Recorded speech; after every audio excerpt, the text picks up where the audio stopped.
दीदी, आप सुबह से काम में लगी हुई है, चलिए आप चाय पी लीजिए, मैं पराठे बना देती हूँ। पूजा ने अपनी जिठानी रितिका को आराम करने के लिए कहा। रितिका बहुत थक गई थी। हफ्ते भर पहले उसकी ननद सुरभि अपने दोनों बच्चों के साथ आ गई थी। रितिका की शादी को 6 साल हो गए थे और शुरू से गृहस्थी की बागडोर उसी ने संभाली थी।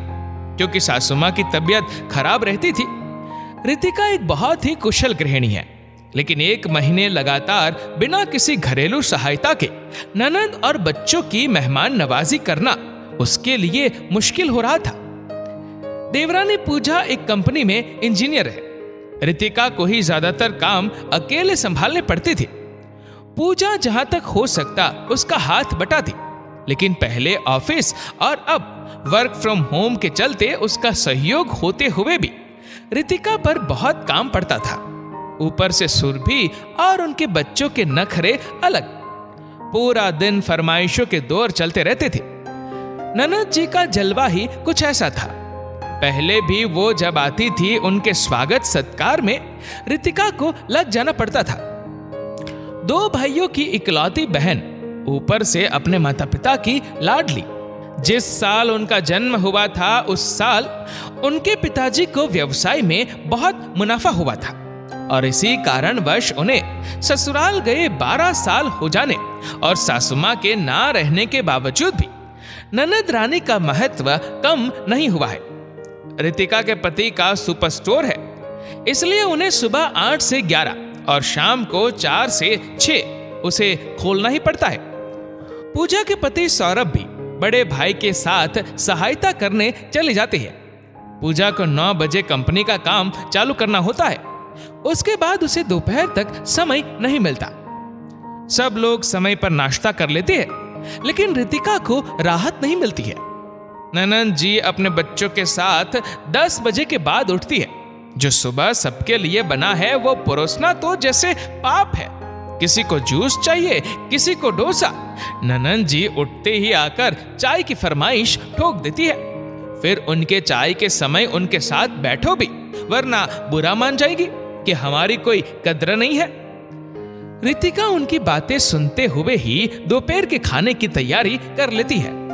रितिका को घर में सबके हिसाब से चलना पड़ता है। जिस समय घर में सभी लोग लंच कर रहे होते हैं, ननद जी के बच्चों की नाश्ते को लेकर फरमाइश पूरी हो रही होती है। और जब ननद रानी अपने बच्चों के संग खाने बैठे, तब पूजा जाकर उनका कमरा साफ करे और रितिका गरम रोटियां परोसे।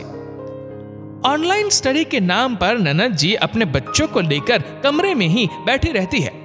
उनके कमरे में ही उनका चाय नाश्ता सब पहुंचे, क्योंकि वो मेहमान है। इसलिए उनके जूठे बर्तन भी वहीं से उठाने पड़ते हैं जहां उन्होंने छोड़े हैं। रितिका ने कई बार कहा, दीदी आप रात पहले बता दिया कीजिए ताकि हम तैयारी कर ले और सबका खाना समय पर बन जाए। लेकिन ननद जी कहां सुनती थी। सुबह उठकर जो उनका और बच्चों का मन करता, वह उस हिसाब से खाने की फरमाइश करती। पूजा को यह सब देखकर बहुत गुस्सा आता, लेकिन उसकी शादी को अभी 2 साल भी नहीं हुए थे और आते ही ननद जी के विरुद्ध बोलने के कारण उसका नाम मुंहफट बहू में शामिल हो गया था। वह कुछ कहना भी चाहती तो रितिका उसे कहती, छोड़ो, दीदी तो मेहमान है, बोलकर मना कर देती थी। जब भी वह कुछ कहती तो सुरभि कभी सीधा मना नहीं करती, सिर्फ कुछ ना कुछ बहाना बनाकर या तो काम को टाल देती या दोबारा कभी ऐसे मौके पर नजर ही नहीं आती। भाइयों के समक्ष हमेशा दोनों भाभियों से कहती रहती, कुछ काम मुझे भी बता दिया करो, मैं भी हेल्प करूंगी। पूजा ने उनसे कहा था, दीदी जिस टाइम पर आपके बच्चे नाश्ता करते हैं उस समय हम लोग लंच परोस रहे होते। उनको जो चाहिए वह आप अपनी मर्जी से बना लीजिए। उन्होंने बहुत बखेड़ा खड़ा किया था, क्या अब मेरे बच्चों को नाश्ता भी नहीं मिलेगा? मेरी मां नहीं रही तो अब मेरा इस घर में कोई मान सम्मान नहीं बचा। उसके बाद से तो पूजा ने भी हाथ जोड़ लिया कि अब उन्हें कुछ नहीं कहेगी। सुरभि भी कम नहीं थी। जैसे ही बाहर गाड़ी की आवाज सुनाई देती, तुरंत भागकर किचन में घुस जाती और भाइयों को पानी लाकर देती। फिर स्वयं पसीना पोंछने का उपक्रम करते हुए एसी की हवा में बैठ जाती। सुरभि हमेशा बखान करती रहती कि उनके घर में सदैव ननंद नंदोई टिके ही रहते हैं और वो उनकी मेहमान नवाजी करती है। कुछ साल पहले ही उनकी देवरानी अपना परिवार लेकर अलग हो गई थी और उन्हें अपने सास ससुर से इतना प्रेम है, इसलिए वो वहां रह रही है। वो इतनी बार ससुराल में किए जा रहे अपने त्याग, समर्पण और बलिदान की कहानियां सुना चुकी थी कि पूजा अक्सर चुटकी लेते हुए कहती, लगता है दीदी हिंदी धारावाहिक की तुलसी पार्वती सब आप ही है। आज की बात ले लीजिए। सुबह 5:30 बजे उठकर रितिका ने ससुर जी को चाय और नाश्ता दिया।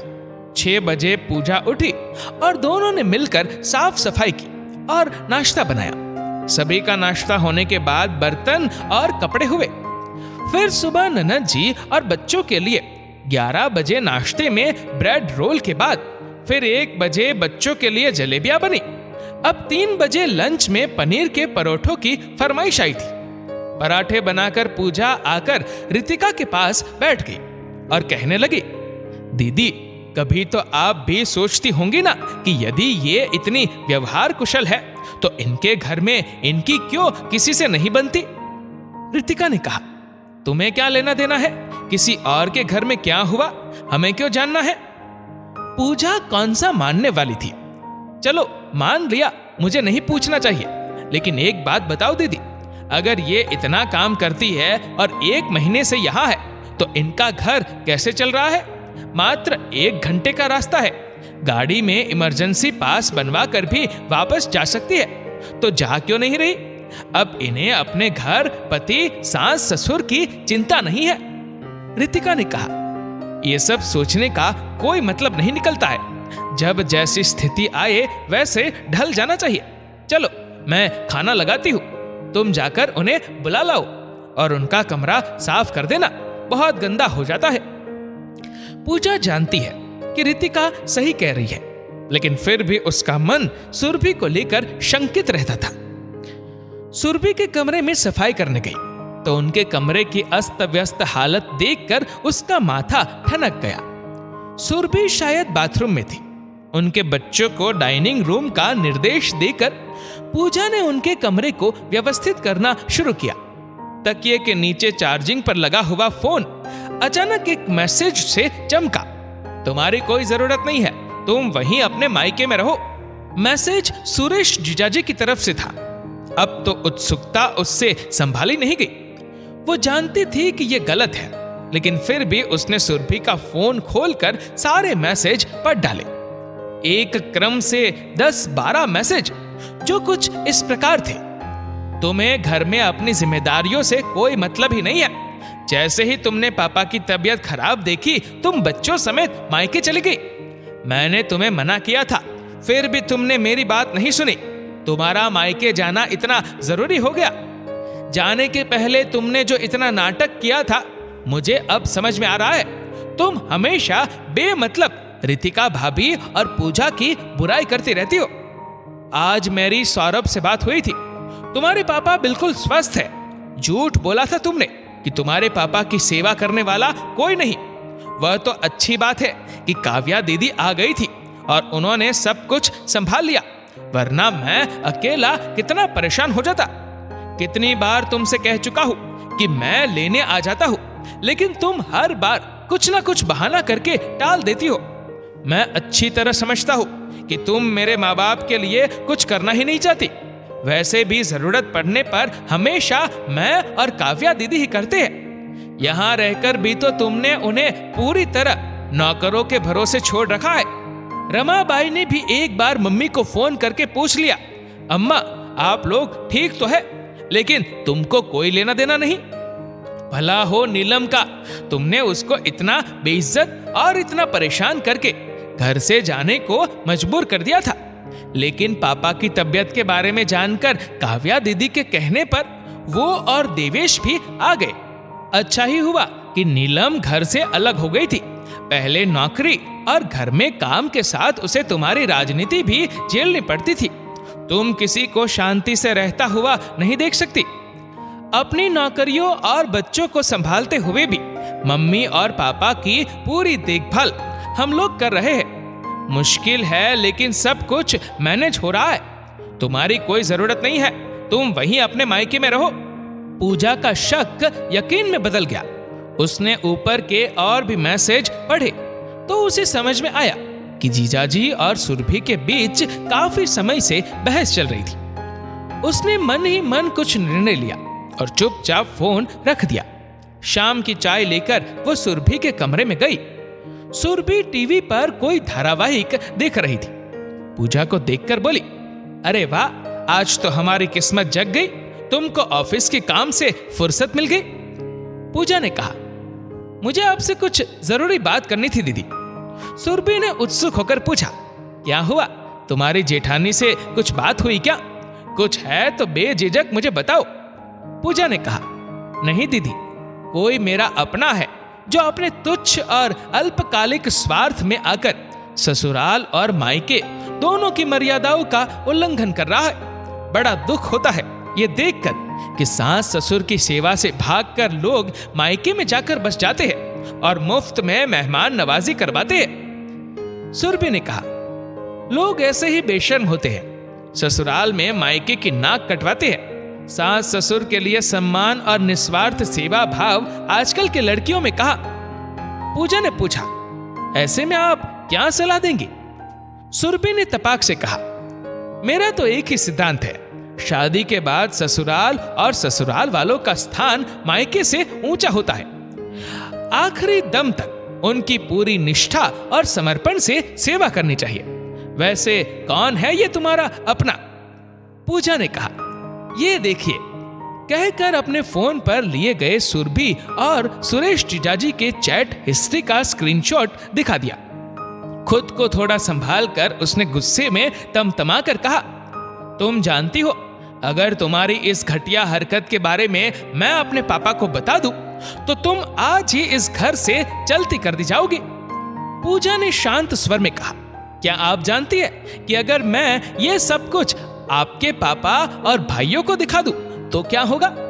सांस लेकर सुरभि ने समझाने वाले स्वर में कहा, दीदी, मुझे आपसे कोई निजी द्वेष नहीं है। हाँ, हमें बिना किसी सहायता के काम करते हुए देखकर भी आपका कोई सहयोग ना करना और किसी 5 स्टार होटल जैसी सर्विस की अपेक्षा करना परेशान कर देता है, लेकिन इससे हमारे व्यवहार में कोई अंतर नहीं आएगा।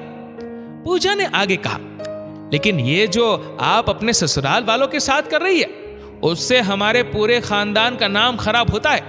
आपके पापा और मम्मी के संस्कारों पर प्रश्न चिन्ह लगते हैं। शादी के इतने साल बाद ये शोभा नहीं देता कि जब आपके ससुराल में आपकी जरूरत है तो आप जिम्मेदारी को नजरअंदाज करके मायके में मेहमान नवाजी का लुत्फ उठाए।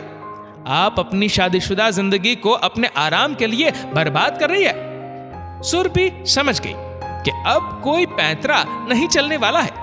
वो चुप हो गई और पूजा वहां से उठकर चली गई। पूजा ने सीधा जाकर अपने ससुर, जेठ और पति के समक्ष कहा, भैया, दीदी का इमरजेंसी पास बनवाने के लिए अर्जी दे दीजिए। इतने समय से वो कह नहीं पा रही है, लेकिन अपने ससुर जी की तबीयत के लिए वो बहुत परेशान है। उन्हें अपने घर वापस जाना है। सौरभ ने भी कहा, हाँ, आज जीजाजी का फोन आया था। वो भी बता रहे थे कि उनके पापा की तबीयत ठीक नहीं है।